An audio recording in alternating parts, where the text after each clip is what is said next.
Having a good reward system is very important for human development. And it's also very important for children to be guided by a healthy reward system. In this video, I'm going to be discussing the importance of having a healthy and good reward system, and also the misuse of a reward system and the negatives that can come from it. So having a reward system is very important for human development. We need to know that what we are working on is going to reward us, that we are doing something that is of value to ourselves. If we're not doing something that is going to give us satisfaction in life, we're not going to be self-driven to do more and more of that thing. We're always going to be feeling a sense of lack in life. So it's very important in a general human perspective.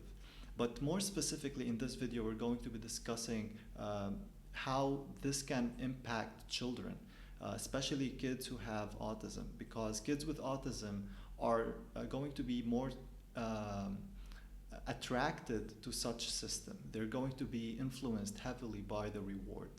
And I'm not sure if we can talk about why they are influenced by the reward system, but the evidence is very clear in society. You know, ABA is a very popular system that is being used to somehow help kids who have autism, you know, with a reward system. But let's talk also on the negatives of the ABA, as many parents have seen that it does have a negative side, and also many kids have seen that it does have a negative side. To be very bold and honest and clear, the main negative in ABA system is that the reward is externalized. It's not internalized by the individual. That makes the child always dependent on external influences for the reward. So the child is doing something for an external reward. And of course, this is not sustainable. To always chase a carrot in life is not a way to develop. You know, the child will basically be doing the stuff that they have to do just to be agreed with, to be accepted. And this actually goes against the narrative of autism acceptance and even autism awareness.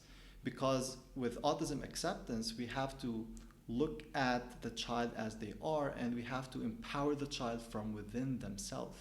And with autism awareness, we have to understand what is actually going on with the child. So this is very contradictory as a therapy.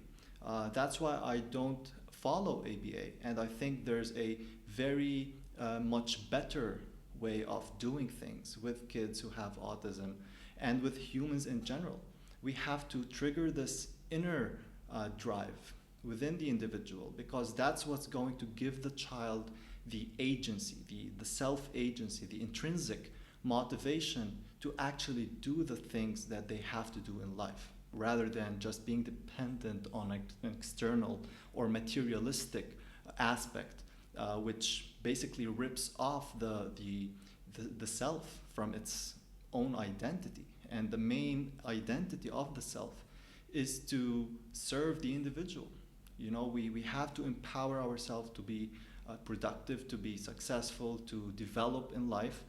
And this is going to lack in such systems that is going to only externalize the reward system. And that's why we see in many kids who have autism or developmental delays, they are basically maybe memorizing certain tasks, and they're not intrinsically doing it. You know, they feel that they have to do it in order to be accepted.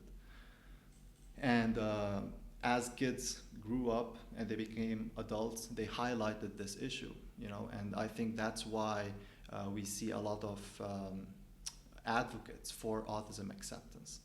So the importance of the reward system for kids is very, very important, and I really suggest that everyone take a look at it from a psychological perspective, and also look at the negative of it, like how can it go wrong, is as much as important as how can it go in a right way.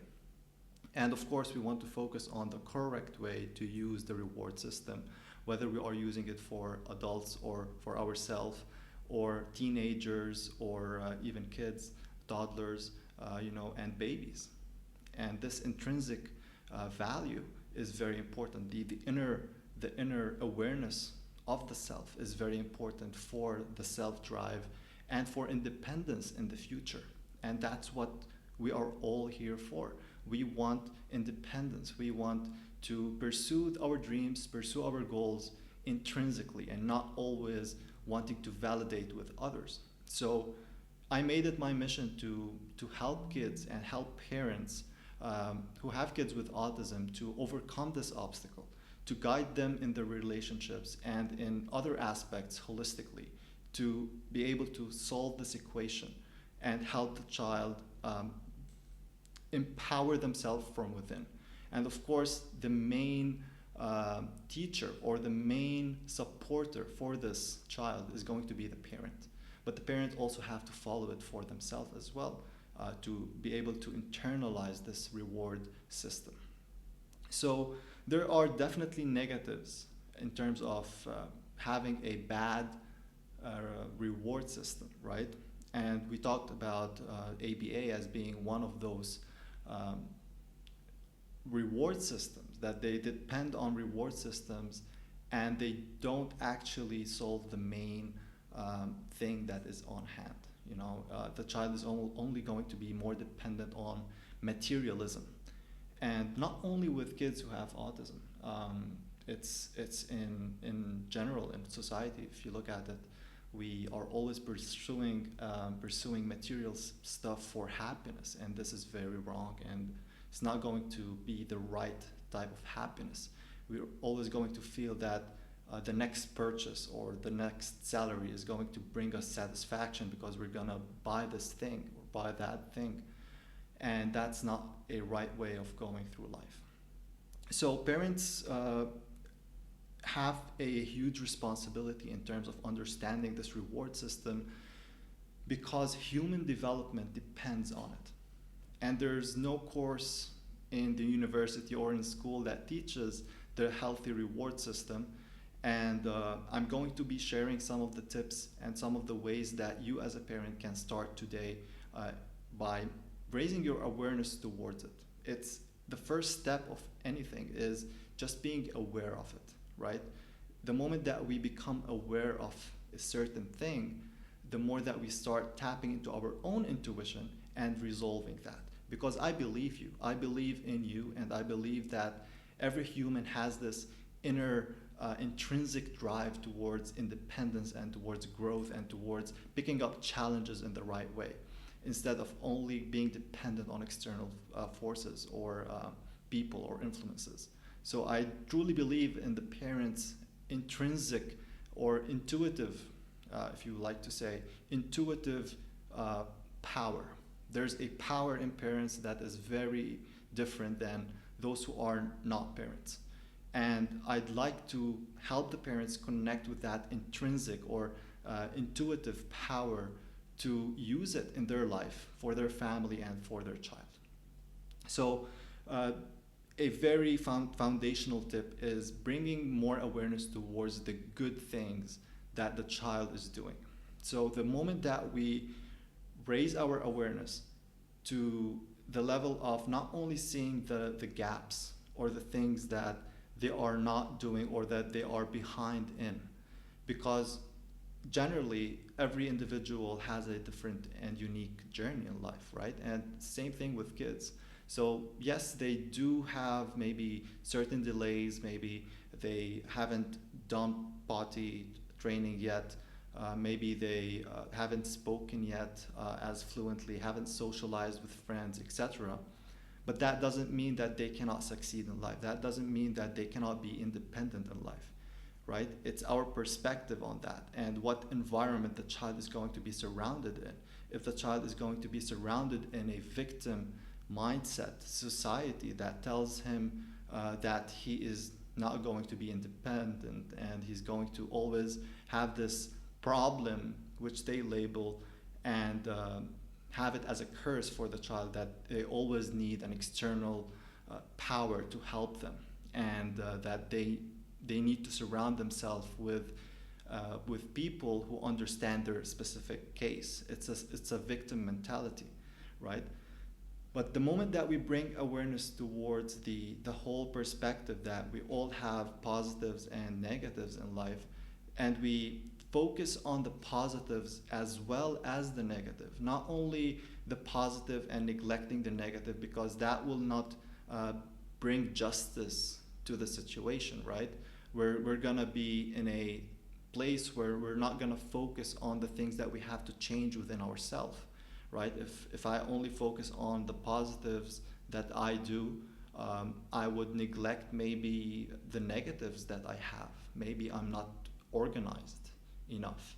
So that would be one of the negatives. But if I ignore it, I will not be working on that negative, right? So the solution for this formula for development and growth is to focus on both the positive and the negative aspects of one's actions and one's development, right? Psychologically, socially, relationship-wise, and also physically, right?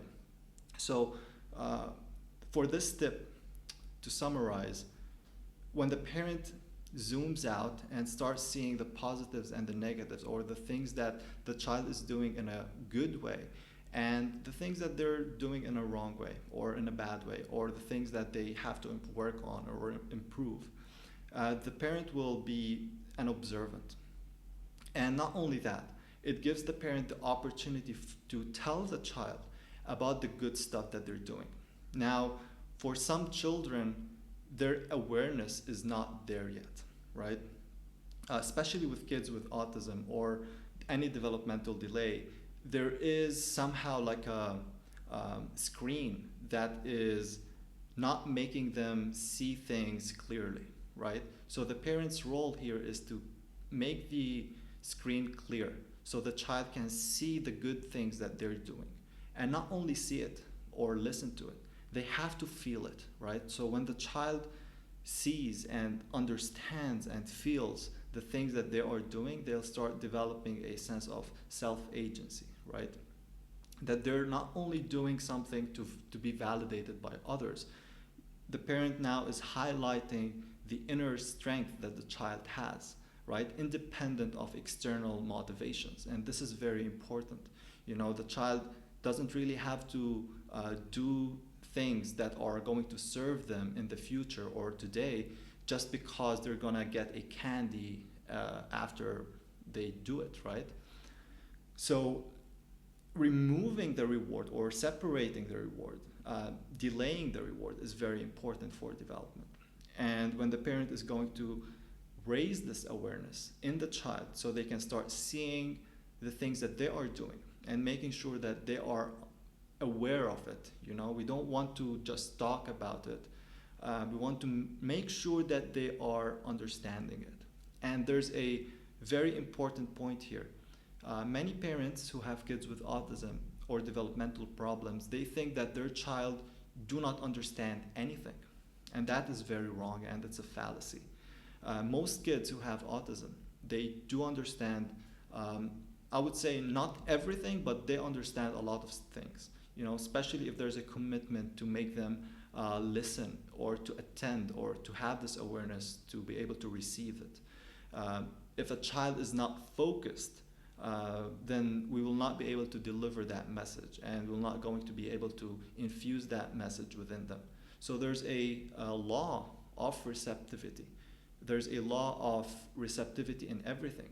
For you to be able to absorb this video that I'm recording, there should be a degree of receptibility in terms of the putting away certain concepts that maybe you have in your mind, or focusing on this, you know, instead of like watching it as another video on YouTube, just you know, like dedicate with it and attend to it, you know, be focused with it. So there are laws in terms of receptibility. And this is very important. We have to be aware that the child is actually receptive.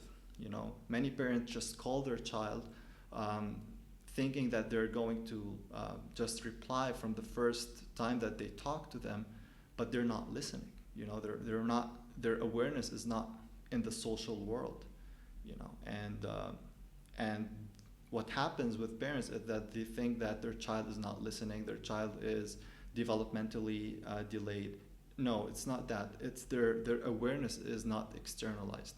Their awareness is in their own world, and that's basically what's happening with autism. It's an addiction somehow, like a mental screen where the child is always going inward instead of outward, and focusing on the outside world. So it's an important role. Not all the time they're internalizing things, but mainly most of the times that's what they're doing. So our role is to bring the awareness to the social world, especially to the one-on-one conversations that we're having or the setting that we're having, and to raise their awareness towards that thing. So they develop a self motivation. They start having an intrinsic knowing where they understand and they know and they acknowledge the things that they're doing. And we want to remind them of this thing, not only about the negative. And the other thing that is keeping kids with autism behind in terms of their progress is the society that we're surrounding them with. For example, we talked about ABA, which is depending on a reward system externalized. So if the child is always going to be in a situation where he understands or thinks that there's something wrong in them and that the people around him is trying to do whatever they can to make them do something, at a certain point the child will get bored, and it's not a correct or natural way for development. As I said, the natural way for development is to develop this intrinsic motivation, intrinsic drive to be able to be independent in life, because life will give us lessons in the future without people being around us. We have to be able to lead ourselves to develop this intrinsic drive, intrinsic motivation, and ABA doesn't do that. So the child should be aware of themselves when it comes to this awareness that we want to bring to them in terms of the good things that they're doing. We don't want to basically just be very naive in terms of over giving the good. The first step is just zooming out and seeing things as they are, and then we approach the good things, and we make sure that they are seeing the good things in them, so their self-esteem starts rising up, and this is very important psychologically, physically, and holistically for the child, And also there are many ways that we can work on the child's awareness. Diet is also one of those very important rules when it comes to awareness. We have seen that certain processed foods have a negative influence on the child's awareness. If the child is consuming certain food items, that can make them have a mental fog, and that can also be seen in adults. Adults who have a bad diet or bad food intake, their energy would be low, their focus would be low, they might have attention problems, jumping from one thing to another, they're not focused, and they're not calm physically as well, psychologically, or in a relationship. They cannot listen for something, and they're just easily triggered.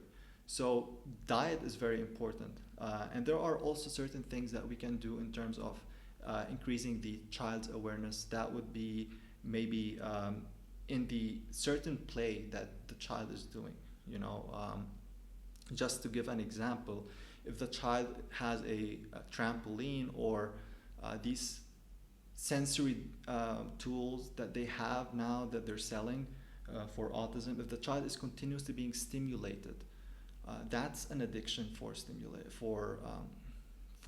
not being attentive. So iPad screens in a uncontrollable manner, and such games that are very stimulating. It could be roller coaster. It could be a roller coaster, literally, or a roller coaster for the mind, for the child's awareness. And that's going to be a very difficult and challenging thing in terms of working with the child. So I hope this is going to be a good video and you listen to this till the end. Please leave a like and a comment down below if you enjoyed it. Have a good day, and I'll see you on the next one.